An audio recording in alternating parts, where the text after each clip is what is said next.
No ano passado, o Judiciário brasileiro julgou mais de 22 milhões de processos em todo o país, uma média diária de 70 mil sentenças.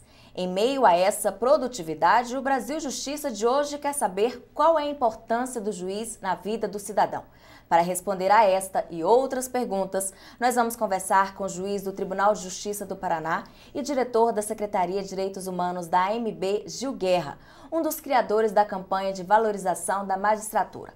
O Brasil Justiça é um programa da Associação dos Magistrados Brasileiros, a AMB. Também está aqui com a gente o jornalista Michel Medeiros. Muito obrigada pela presença de vocês aqui no Brasil Justiça.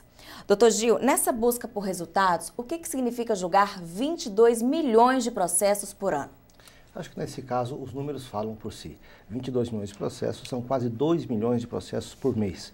Ou seja, dentro das suas possibilidades, com a estrutura que tem, é o meu pensamento muito tranquilo de que a justiça brasileira vem dando a vazão possível à demanda do serviço. O senhor é ex-presidente da Associação dos Magistrados do Paraná e em sua gestão foi lançada a campanha Olhos Abertos. Por que é importante essa campanha de valorização da magistratura? Essa campanha surgiu de um reclamo, de um sentimento que era geral e intenso em nosso estado, dos nossos magistrados, se deparando com informações nem sempre corretas ou que nós não tínhamos, então, como informações integrais sobre a realidade da prestação do serviço jurisdicional. Isso gera um desconforto, gera, assim, muitas vezes uma situação pessoal dos magistrados, que já premidos pela contingência do serviço, de não conseguirem levar à população, levar ao jurisdicionado os seus números, as suas realidades. Então, nós procuramos com essa campanha resgatar um elo de comunicação, resgatar um elo de confiança com a população que sempre norteou as relações entre o Poder Judiciário e a população e que nos últimos tempos, até por alguma desinformação ou alguma manipulação da informação, a informação nem sempre tida como a que nós entendemos adequada, acabou abalando esses níveis de confiança e de estreiteza entre o Poder Judiciário e a população. Então nós procuramos, na verdade, com essa campanha, mostrar os nossos números, as nossas realidades, as nossas verdades e, sobretudo, resgatar a comunicação com a população brasileira, com o povo, enfim, com os jurisdicionados destinatários da nossa função de julgar. Na prática, como essa campanha que tem um slogan, juiz, uma profissão, uma vocação, uma paixão, funciona?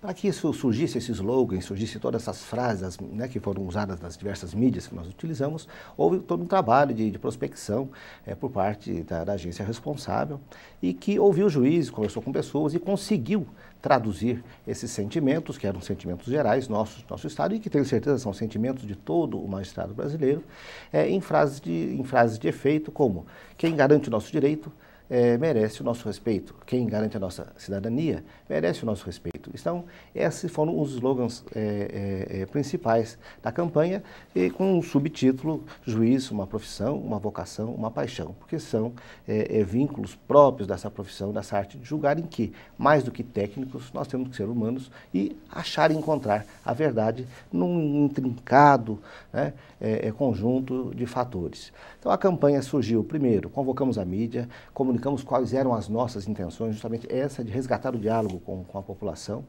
e expusemos os nossos números. A partir daí, veiculações pela imprensa, por filmes de televisão, spots de rádio, que são naturalmente inserções em diversas rádios, e nos impressionamos até com a adesão voluntária dos meios de comunicação. Não tínhamos naturalmente recursos para custear esses meios, essas mídias que são naturalmente muito caras, e conseguimos passar a nossa mensagem, uma mensagem que era institucional, que ela visava cercar a figura do juiz, independente das críticas que o Poder Judiciário, como poder, como instituição pública, possa merecer. Nós focamos a nossa ação na pessoa do magistrado, na pessoa do juiz, que é uma pessoa digna de atenção, de respeito, e pedimos, a campanha Olhos Abertos pede que a população abra os olhos e olhe para os seus juízes. Além disso, uma mídia tradicional, a mídia impressa, cartazes, folders que foram distribuídos, colocados em locais públicos, hospitais, escolas, nos edifícios do fórum, tudo isso para que nós tivéssemos a maior repercussão possível e o maior contato, pudéssemos passar essa mensagem para a população, sobretudo uma mensagem amorosa, uma mensagem de paz, e que pede que sejamos vistos como homens que somos, como somos pais de família, temos, como todas as pessoas e como todos os profissionais em nosso país, as nossas mazelas, as nossas dificuldades também, e procuramos revencer isso com dedicação, com com zelo naquilo que fazemos. Afinal de contas, lidamos com um dos maiores bens, né, o bem da vida, que é a dignidade da pessoa, que é o direito da pessoa, que, quando violado, induz uma sensação de muito desconforto no ser humano. Como o senhor mesmo falou, essa primeira fase da campanha teve um aporte de campanhas publicitárias, ações sociais. E agora, tem continuidade, tem uma nova etapa que se dá? Isso, nós fomos desenvolvendo a campanha, iniciando por algumas mídias, seguimos com outdoors, época de temporada, né, especialmente no nosso estado do Paraná, que há um grande fluxo de pessoas às praias. Fizemos também algumas parcerias para a distribuição de folders com emissoras de rádio e tudo mais.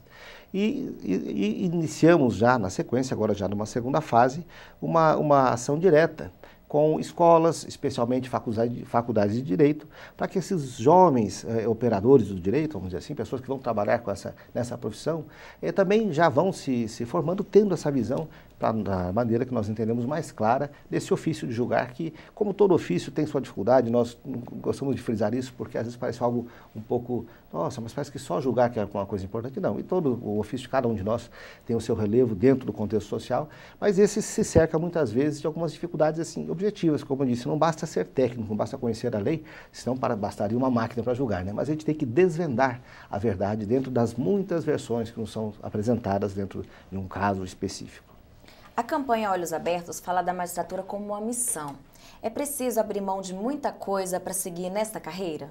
Começa por uma limitação objetiva da lei que só permite ao juiz ter mais um cargo, né, ou seja, um cargo de professor. Nenhum outro cargo ele pode exercer cumulado com a função de juiz. Nós temos limitações, não podemos exercer cargos de gerência, cargos de direção de sociedades, por exemplo. Claro, podemos ser sócios cotistas, porque muitas vezes a pessoa até por herança recebe uma cota numa empresa e tal, mas somos impedidos de exercer o comércio como administradores. Somos impedidos por disposição legal e também por disposições do próprio Conselho Nacional de Justiça de exercer funções de dirigentes, né, de determinadas entidades, até entidades filantrópicas, entidades religiosas. Então há uma série de restrições, além do que o magistrado precisa ter uma conduta, ele precisa passar, como diz, não basta ser honesto, né? Tem que parecer honesto. Esse é um ditado assim, que se usa. E especialmente no início de carreira, naquelas pequenas comunidades, o juiz é visto, ele é olhado por todas as pessoas e tem naturalmente que ter toda uma regra de conduta, como, claro, outros profissionais também, mas são restrições que cercam a vida do magistrado e que ele naturalmente enfrenta isso com tranquilidade, pois é uma opção, né? E toda opção na vida gera uma renúncia. E se opta por uma carreira dessa, que é uma carreira de Estado, e é uma carreira que trabalha com valores da vida, como a justiça, como, né, a dignidade, como o direito das pessoas, naturalmente que o seu operador tem que andar dentro de uma linha de conduta que seja compatível, né? Tanto temos inclusive um código de ética, né, bastante severo inclusive, que regula o procedimento do homem juiz, digamos assim. Muito obrigada. No próximo bloco, o juiz do Tribunal de Justiça do Paraná e diretor da Secretaria de Direitos Humanos da AMB, Gil Guerra, vai falar sobre os desafios da Justiça Estadual do Paraná. A gente vai para um rápido intervalo, não saia daí. As inscrições da 9ª edição do Prêmio Inovare já estão abertas. Neste ano serão aceitas iniciativas ligadas aos temas desenvolvimento e cidadania e, na premiação especial, práticas ligadas à justiça e sustentabilidade, em apoio a Rio+20. Os interessados concorrem a R$50 mil, à exceção da categoria tribunal, e podem se inscrever em 5 categorias: juiz individual, advocacia, Ministério Público e Defensoria Pública, além do prêmio especial, que também oferece ao vencedor o intercâmbio para conhecer de perto o sistema judiciário e autoridades da área jurídica de outros países. As inscrições terminam no dia 31 de maio no site da instituição premionovare.com.br.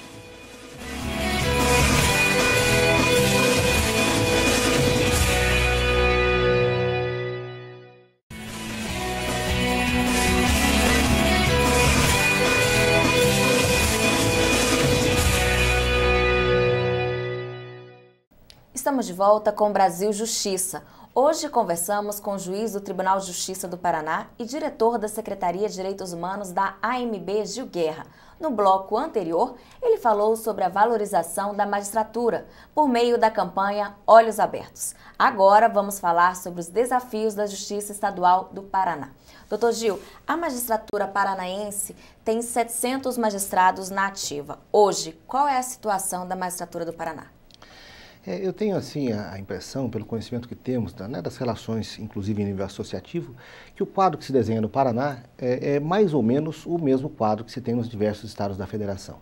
Nós temos uma demanda crescente do serviço, que ela decorre não apenas do aumento da população, mas da forma como as relações humanas vão se desenvolvendo, né? Hoje o problema social deságua diretamente na Justiça Estadual. Todas as questões envolvendo a situação econômica do país desaguam diretamente no âmbito da Justiça Estadual. Então, por isso, é crescente o número, né, a demanda do serviço e nem sempre os tribunais de justiça, por questões orçamentárias, por questões especialmente ligadas a investimento, puderam acompanhar essa demanda do serviço. Isso foi gerando, ao longo do tempo, um estrangulamento, a sobrecarga de serviço individual foi aumentando. Eu penso que os juízes paranaenses, penso que os juízes do Brasil chegaram num limite de produção pessoal, de produção individual. Tanto que eu tenho muitas vezes que converso com a imprensa, referindo que nós não aceitamos mais a responsabilidade única e exclusiva pela demora. Existe uma demora na prestação judicial? Ora, vamos ser francos e honestos e corretos, claro que existe, mas essa demora não pode ser atribuída de maneira exclusiva aos magistrados que, penso, chegaram no limite da possibilidade humana de prestar a jurisdição com meios que nós temos. Nós temos uma legislação muitas vezes que não acompanha o fenômeno social, então nós trabalhamos, como diz o nosso presidente Caranda, no século XXI com ferramentas do século XX. Isso acontece, né? Ao passo que outros setores, vamos pensar aqui na agricultura, no estado do Paraná, um estado muito vinculado a essas atividades, nós vemos aqui o acompanhamento tecnológico, ninguém mais faz aquela roça de toco, como chamavam antigamente, uma produção manual, isso não existe mais. E nós vemos que a justiça, como qualquer outro segmento da atividade do Estado, precisa de investimento, precisa de estrutura para dar vazão a uma demanda de serviço, como dizemos, sempre crescente. Então, nossa realidade não é das piores. Os números do Estado do Paraná são números que nós consideramos bons números, não é? Utilizando, por exemplo, os dados da campanha da valorização Olhos Abertos, nós tivemos em 2010, 480 mil novos processos entrados na Justiça Paranaense e julgamos mais de 900 mil. No ano de 2011, a entrada foi um pouco mais que os 400, vamos por 500 e poucos mil processos. Não julgamos o dobro como conseguimos em 2010, mas chegamos próximo disso. Então tem havido um empenho, tem havido toda assim, uma conjugação de esforços, criação de novas varas, novas unidades para que possamos dar vazão a esse aumento da demanda do serviço, mas é natural que essas ações todas não conseguem corresponder ao aumento da demanda, por essa conjuntura de fatores econômicos, sociais, e sofre um estrangulamento. O serviço judicial, a prestação jurisdicional sofre também um estrangulamento no Estado do Paraná. E com base nesses números os quais o senhor apresentou, quantos processos são analisados em média por mês lá no Estado do Paraná? Tomando por base esse mesmo referencial do ano de 2010, que foi utilizado na campanha, se nós temos 900 mil processos, 927 mil processos no ano, nós podemos falar em 80 mil processos por mês. Não é pouco. Não é pouco se considerarmos o número de unidades administrativas, somos aproximadamente 150 varas, 150 unidades administrativas no Estado, e, como eu disse, chegamos a um limite da condição humana e precisamos e buscamos e queremos essa estrutura melhor, não é para ter folga, não, queremos para prestar um serviço como queremos prestar, afinal de contas, fizemos uma opção um dia, eu estou aí na carreira há mais de 22 anos, né? Naturalmente esperando realizar esse serviço da melhor maneira possível. Então, quando o serviço não anda bem, é preciso que as pessoas entendam, o juiz não se sente satisfeito também, né? Como nós queríamos entregar a prestação jurisdicional de maneira pronta, rápida, fazemos o que podemos para isso. Nem sempre podemos e buscamos os meios, buscamos o diálogo, buscamos a conversa e as ações políticas, institucionais, para que essa nossa atividade possa ser exercida da maneira como nós queremos e da maneira como a população merece. O que o senhor acredita que precisa ser assim, o principal desafio? Aumentar o número de juízes, melhorar a modernização? Eu penso que é uma confluência de fatores, né? Aumentar o número de juízes, sem dúvida, e sobretudo para levar a justiça mais próxima do cidadão, nesses casos de criação de novas comarcas, para que estejam o mais próximo possível dos núcleos sociais. Mas precisamos também de uma reforma legislativa, precisamos ter leis mais modernas. Nós temos um Código de Processo de 73 todo emendado, que virou uma coxa de retalhos, a sistematização dele se perde, então precisamos de uma legislação moderna. Precisamos também de mudar uma mentalidade. Eu venho de uma geração de juízes em que nós tratávamos o processo de uma maneira artesanal. Desde aquele primeiro despacho que mandava ouvir a parte para vir se defender, até a sentença era proferida exclusivamente pelo juiz, uma máquina de escrever, datilografava, perdia um tempo danado datilografando. Hoje nós temos esse desafio de fazer uma transmigração de uma magistratura essencialmente artesanal para uma magistratura de gestão. Claro que o juiz, a atividade jurisdicional, ela não pode ser tarifária, tanto tem que julgar, ela tem um conteúdo artesanal. O juiz precisa ver caso a caso, um é diferente do outro, senão, como dissemos já aqui, bastariam máquinas, não é? Mas é preciso que o juiz tenha uma estrutura que potencialize a sua capacidade de julgamento, como ocorre, por exemplo, nos tribunais superiores, em que poucos ministros, com boas assessorias, conseguem dar a vazão aquela demanda de serviço de maneira até exemplar para toda a justiça brasileira. Agora, uma dúvida frequente para o jurisdicionado. O senhor é juiz estadual e para o jurisdicionado, muitas vezes, juiz é juiz. O que caracteriza um juiz estadual? Na verdade, o nosso sistema contempla uma divisão de competências. Temos setores de justiça especializada, como a Justiça do Trabalho, que só julga as relações empregado-empregador. A Justiça Militar, que somente aquelas questões envolvendo os militares. E temos o que se chama a Justiça Comum, que se parte em dois grandes ramos, a Justiça Federal e a Justiça Estadual. Ela trata de causas de um modo geral, com a diferença de que a Justiça Federal cuida das relações entre a União e as empresas, a União e as pessoas. E a Justiça Estadual é, na verdade, a grande pacificadora do conflito social, porque ela age de maneira predominante naquelas relações que nós chamamos de direito privado, ou seja, relações entre pessoas e pessoas. Então vamos falar aqui de causas de família, de causas de guarda de filhos, interesse de crianças, vamos falar em contratos de um modo geral, relações de aluguel, de locação, de compra de veículo, contratos bancários, essas relações de consumo, as relações do consumidor, todas essas questões que envolvem as pessoas e as pessoas, e as pessoas e as empresas, são resolvidas no âmbito da justiça, dita justiça estadual, e também, digamos assim, a grande parte dos crimes, né, os chamados crimes, que são as violações ao Código Penal brasileiro. Muito obrigada. No próximo bloco, o juiz do Tribunal de Justiça do Paraná e diretor da Secretaria de Direitos Humanos da AMB, Gil Guerra, vai falar sobre os direitos constitucionais da população. A gente volta em instantes, não saia daí. A Escola Nacional da Magistratura, a AMB, e a Escola Nacional de Formação e Aperfeiçoamento de Magistrados promovem o curso de processo eletrônico nos dias 21 a 22 de junho no auditório da Infam, em Brasília. Durante o encontro, os magistrados vão discutir sobre a nova teoria geral do processo eletrônico, além de capacitar os juízes nos autos virtuais e sua inserção na atividade jurisdicional em rede. 100 vagas serão oferecidas e as inscrições estão abertas até o dia 30 de maio no site enm.org.br.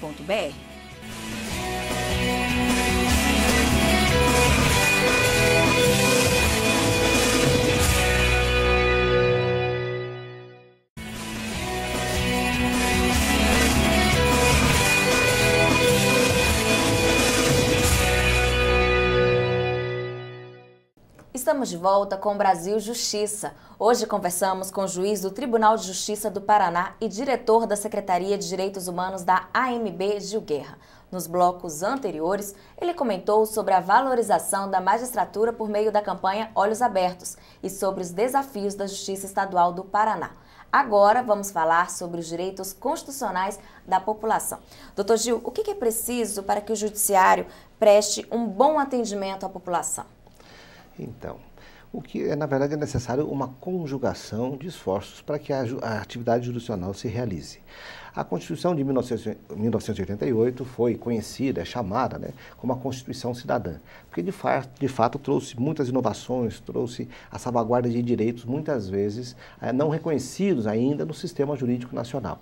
E com isso determinou naturalmente um aumento da demanda de justiça, da demanda da prestação jurisdicional.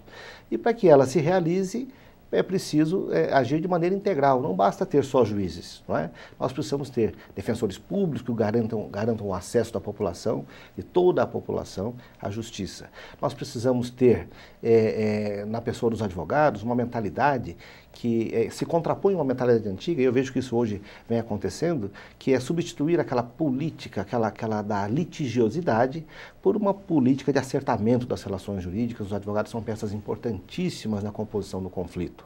Então são, na verdade, ações muitas vezes culturais, como essa, da postura de todos nós perante os desafios da justiça, sobre as causas, como também precisam de políticas públicas eficazes para se garantir esses direitos que estão ali contemplados na Constituição brasileira.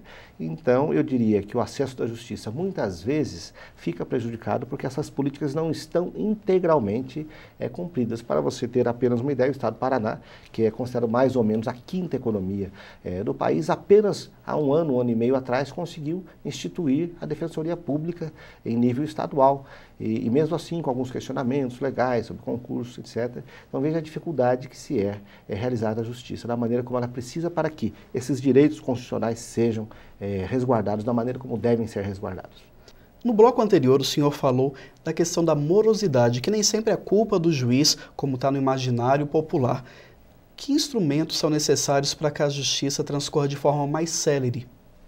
Na verdade, é preciso que todos esses agentes, todos esses componentes que responsáveis pela prestação da jurisdição funcionem. Então, é preciso que existam juízes em número suficiente, é preciso que a legislação seja modernizada, é preciso que nós tenhamos acesso a novas tecnologias, como o próprio processo eletrônico. E o Paraná, nesse ponto, é um dos estados que mais processos eletrônicos tem no âmbito da federação, inclusive com varas totalmente digitalizadas, onde não se vê papel.